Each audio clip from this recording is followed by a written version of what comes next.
अस्सलाम वालेकुम या अली मदद हक़ मौजूद प्यारा बैरो मां तव्हांजो पंहिंजो ॼातल सुञातल शायर अब्बास मला हिन वटि मां खरा कॉलोनी में कंहिं सुठड़े दोस्त वटि आयो आहियां जेको तमामु सुहिणो ख़ूबसूरत शाइरु आहे ऐं शाइरी लिखंदड़ आहे। तमामु ख़ूबसूरत नुहा लिखंदो आहे ऐं मौला अली जे शान में क़सीदा वग़ैरह बि लिखंदो आहे। दुनिया जे हिसाब सां बि शाइरी थोरी घणी करे थो, घटि लिखंदो आहे पर तमामु भली लिखंदो आहे। मोहम्मद छुटल ज़ंगे जो मां हुन जी बैठक ते अॼु वेठो आहियां। ॻाल्हियुनि कंदे कंदे शाइरी जी ॻाल्हि आई त मूंखे अदड़े ॿुधायो त साईं मूं हिकिड़ो गीत लिखियो आहे शाइर हिन में सराइकी में। सो मुंहिंजी जॾहिं हुन ते नज़र पई हुन जा मूंखे लफ़्ज़ माना मुंहिंजे दिलि में घिड़ी विया। मुंहिंजी दिलि चाहियो त छो न मां पंहिंजे आवाज़ में हिनखे गुनगुनाए दोस्तनि ताईं ॿुधायां, पब्लिक ताईं खे ॿुधायां, जेके मुंहिंजा चाहींदड़ आहिनि, जेके बि असांजा दोस्त आहिनि पीर प्यारा, त उन्हनि ताईं मां हिन जो पैगाम पहुचायां साईं मोहम्मद छुटल ज़ंगे जो। त पेश ख़िदमत आहे तव्हां सभिनी भाइरनि जे दोस्तनि जे नाम मोहम्मद छुटल ज़ंगे जो हीउ गीत। तेॾे नाज़ नखरे ए जग तूं नी वखरे, तेॾे नाज़ नखरे ए जग तूं नी वखरे, इना तूं मैं सदके थीवां, जिंद जान घोरे देवां ते तूं जानी, जिंद जान घोरे देवां।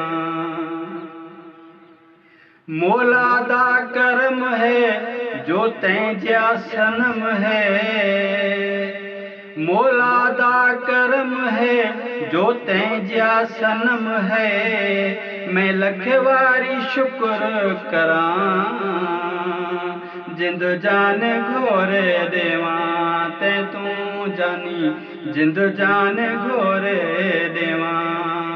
तेॾे नाज़ नखरे ए जग तूं नी वखरे, इना तूं मैं सदके थीवां, जिंद जान घोरे देवां ते तूं जानी, जिंद जान घोरे देवां।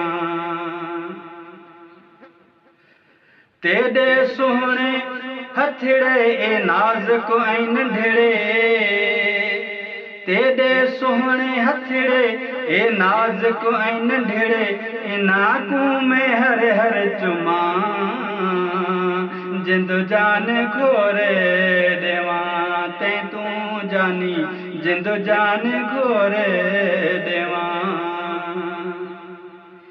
गुलाबां दी खुशबू है छावेंदी हर सू, गुलाबां दी खुशबू है छावेंदी हर सू, जॾहिं आंदई सुहिणा महकां, जिंद जान घोरे देवां ते तूं जानी, जिंद जान घोरे देवां। ज़ंगे जे दे सुहिणा अंगण पेर पावीं, ज़ंगे जे दे सुहिणा अंगण पेर पावीं, छुटल ॿिया क्या रब कां घुरां, छुटल ॿिया क्या रब कां घुरां, जिंद जान घोरे देवां ते तूं जानी, जिंद जान घोरे देवां।